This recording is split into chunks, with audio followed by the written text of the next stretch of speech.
E aí, beleza? Professor Rômulo aqui. A aula de hoje é a respeito de segunda lei de Newton, tá? Mas antes de começar essa aula, vamos corrigir alguns exercícios aí que tivemos da aula passada. Na página 75, questão número 7, ó. A força de atrito é uma força que depende do contato entre corpos. Pode ser definida como uma força de oposição à tendência de deslocamento dos corpos e é gerada devido à irregularidade entre as duas superfícies em contato. Na figura, as setas representam forças que atuam no corpo, e o ponto ampliado representa as irregularidades que existem entre as duas superfícies, tá? Então a gente tem aqui, ó, a força peso do corpo, a força normal do corpo, aí aqui uma pessoa está empurrando essa figura, né, esse objeto, e aqui o atrito está fazendo força para lá, está segurando a peça, né? Então, na figura, os vetores que representam as forças que provocam o deslocamento e o atrito são, respectivamente, o que a gente acabou de falar, ó. A força para deslocar o objeto é essa, que vai para a direita. A força para segurar o objeto é essa que está indo para a esquerda. A força do atrito está segurando o objeto. Tá ok? Então, aí, resposta letra A. 7, letra A. Vamos para o próximo aí. Virando a página aí, ó. Página 176. Essa menina aí joga uma bola de vôlei, né? Ó. Durante uma brincadeira, Bárbara arremessa uma bola de vôlei verticalmente para cima, como mostrado nessa figura. Assinale a alternativa cujo diagrama melhor representa ou as forças que atuam na bola no ponto mais alto de sua trajetória. A bola vai subir e na hora que chega no ponto mais alto, ela vai começar a descer, né? Então, na hora que ela está no ponto mais alto, vamos simular que seja exatamente nesse momento aqui, o peso dela está forçando a bola para baixo, né? A gravidade está forçando a bola para baixo. Não existe mais velocidade para cima, ou seja, já não existe nenhuma força para cima, beleza? Atuando na bola. Nenhuma aceleração para cima. A aceleração agora vai começar a ser para baixo, tá ok? A aceleração já era para baixo, né? A velocidade que vai ser para baixo. A aceleração da gravidade é sempre para o centro da Terra, ou seja, para baixo. Então, todas as forças da bola vão puxar ela para baixo. Resposta aí, letra B. 9, letra B. Tá ok? Vamos virar a página aí. Essa aí, ó. Daniel está andando de skate em uma pista horizontal. No instante T1, ele lança uma bola que, do seu ponto de vista, sobe verticalmente. Ele está andando da esquerda para a direita. E para ele a bola sobe verticalmente. A bola sobe alguns metros e cai, enquanto Daniel continua a se mover em trajetória retilínea, com velocidade constante. No instante T2, que é o que aparece na figura 2, a bola retorna à mesma altura que foi lançada. Despreze os efeitos da resistência do ar. Assim sendo, no instante T2, o ponto em que a bola estará mais provável é...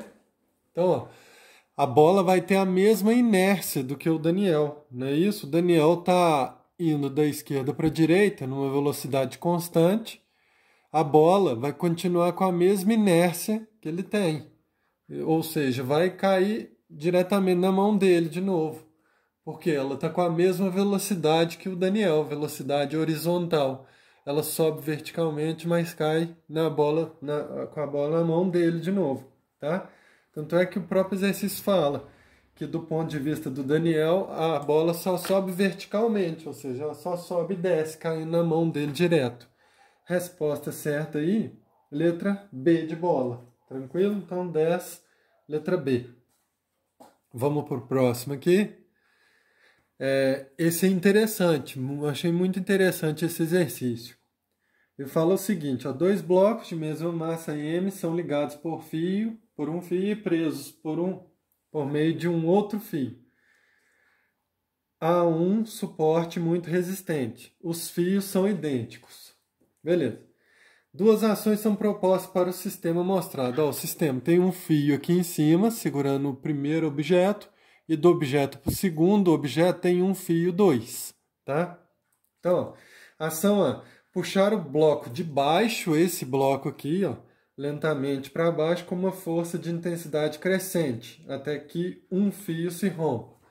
Se a gente puxar esse bloco para baixo, lentamente, consequentemente, a tendência desse bloco também ser puxado para baixo junto, tá ok?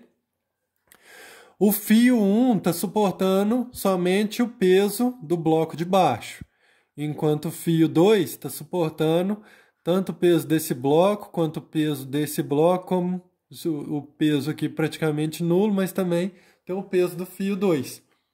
Então o fio 1 está suportando dois pesos iguais, enquanto o fio 2 só está suportando o peso do bloco de baixo, tá ok? Então se eu puxar mais lentamente, qual fio vai arrebentar primeiro? O fio 1, tá ok? Por quê? Porque ele é o que está fazendo mais força para manter os dois blocos juntos. Beleza? A ação B já é um pouco diferente. Ela puxar o bloco de baixo bruscamente para baixo, de tal forma que um dos fios se rompa. Então, ó, se eu puxar esse bloco bruscamente para baixo, não vai dar tempo desse bloco aqui entrar em movimento, porque eu estou puxando o bloco muito rápido. Então a tendência dele é permanecer com a mesma inércia que ele estava anteriormente, ou seja, parado. Eu não dei tempo dele começar a se mover, vamos dizer assim, tá?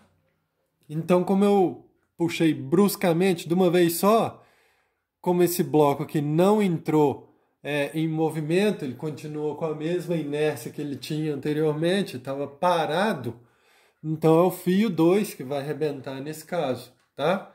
O bloco lá de massa M, para ele entrar em inércia, alguma força muito brusca, esse fio aqui teria que ser muito resistente, tá? Para trazer esse bloco junto para baixo. Só que a força do fio é bem menor do que o do bloco, tá ok? Então na primeira ação, o fio 1 arrebenta. Na segunda ação, pelo fato de ser bruscamente, o fio 2 que vai arrebentar, tá? Porque tanto esse corpo quanto o fio 2 vai entrar em um movimento muito rápido, mas o fio 2 não vai ser capaz de puxar, não vai dar tempo do fio 2 puxar o bloco de cima para baixo. Ele vai continuar com a mesma inércia que ele estava antes. Então a resposta correta aí, da 11, é letra A, tá ok? Localizem as páginas, tá? Vai acompanhando aí pelas páginas que estão no livro de vocês. Estamos acompanhando aí totalmente o livro de vocês. Vamos para a próxima parte. Começar a matéria, realmente a matéria. Aqui é o seguinte, segunda lei de Newton, tá aí na página 58. Ela é chamada também de princípio fundamental da dinâmica, tá? Ele fala o seguinte, força é igual a massa vezes a aceleração, tá? Se eu pegar essa massa, passar para cá, dividindo, eu encontro, deixando a aceleração sozinha aqui, eu tenho que a aceleração é igual a força dividido pela massa, tá ok? Então, matematicamente, a relação é essa. Essa força, geralmente, ela é dada em newtons, tá? Por causa do cara que descobriu ela, né? Criou a segunda lei de Newton. A força, então, é dada em newtons. E a massa é dada em quilogramas. E a aceleração, vocês já conhecem a aceleração, ela é metro por segundo ao quadrado, tá ok? Aqui tem alguns exemplos aqui, ó, de aplicação dessa fórmula, ó. Eu tenho aqui uma massa de 5 quilos e vou aplicar aqui, ó, vamos fingir que não tem resistência nenhuma aqui, tá? Vou aplicar uma força de 10 newtons. Então, 10 dividido por 5, a massa, a aceleração vai ser 2 metros por segundo ao quadrado, tá? Aqui nesse outro caso, eu dobrei a força. A força é de 20 newtons, a massa de 5, 20 dividido por 5, 4. Lá, a aceleração é a força de 20 dividido pela massa de 5, tá? Outro caso aqui, ó, a massa dobrou, agora eu tenho 2 blocos iguais aos anteriores. Aplicando a força inicial lá de 10 newtons, a massa é 10 dividido por 10, aceleração 1 metro por segundo ao quadrado. Se eu dobro essa força, a aceleração também vai dobrar, tá? A massa continua a mesma, tá ok? Então aqui, ó, quanto menor for a massa do objeto, mais aceleração ele vai tender a ter, não é? Beleza? Isso aí envolve um pouco daqueles exercícios sobre a terceira lei de Newton que a gente acabou de fazer, tá? É por isso que o livro de vocês explica a terceira lei de Newton antes de explicar a segunda lei de Newton, tá? Beleza. Vou virar a página, vamos ver uma figura aí. Aqui mostra o seguinte. Aqui tem o carrinho tá com uma certa velocidade aqui para a direita, e o cara tá fazendo uma força para a direita, consequentemente a aceleração também tá para a direita, tá? Então no movimento retilíneo em que o módulo da velocidade aumenta, aqui a gente está aumentando a velocidade, né? Por quê? A força e a aceleração estão no mesmo sentido no movimento. A velocidade vai aumentar porque minha força e minha aceleração tá indo no mesmo sentido da velocidade. Agora, a velocidade está para lá. Eu vou fazer uma força contrária, ou seja, minha aceleração vai estar contrária à velocidade. Eu estou fazendo a força, a aceleração está sendo para a esquerda. A velocidade vai continuar indo para lá, porém ela vai diminuir por causa dessa força contrária que eu estou fazendo. Então, nesse movimento retilíneo em que o módulo da velocidade diminui, isso aqui vai diminuir, a força resultante e a aceleração são opostas ao movimento. A força está para lá, a aceleração está para lá. Tá? A força e a aceleração sempre vão apontar para o mesmo lado. Tá ok? Então tá. Uma aplicação para essa fórmula que a gente acabou de ver, força é igual a massa vezes aceleração, é usada na gravidade, para a gente calcular o peso das coisas. Tá? Então, geralmente os conceitos entre as unidades de massa e peso são confundidos. Tá? Porque quando você fala que está pesando, eu peso 50 quilos, eu peso 60 quilos. Não é o peso que você está falando, e sim a sua massa, tá? Por quê? O peso é a mesma coisa que força. O peso, então, é dado também em newtons. A massa é dada em quilogramas, do jeito que você fala normalmente. São 60 quilogramas. E o peso é newtons. E a aceleração que a gente coloca aqui, ó, nessa fórmula, é a aceleração da gravidade, que vale aproximadamente 10 metros por segundo ao quadrado, tá? Então a gente sempre calcula o peso em newton. Isso aí é uma coisa para mudar a cabeça de vocês um pouco, né? Porque todo mundo fala que o peso é em quilos. Praticamente 100% das pessoas falam peso é em quilos, mas fisicamente está errado. Peso é em newtons, porque é a força, tá ok? Então vamos supor então que você pese 50 quilogramas ou 50 quilogramas força, e a aceleração da gravidade é 10 metros por segundo ao quadrado, você vai ter 50 kg vezes 10 metros por segundo ao quadrado, você vai ter 500 newtons, tá?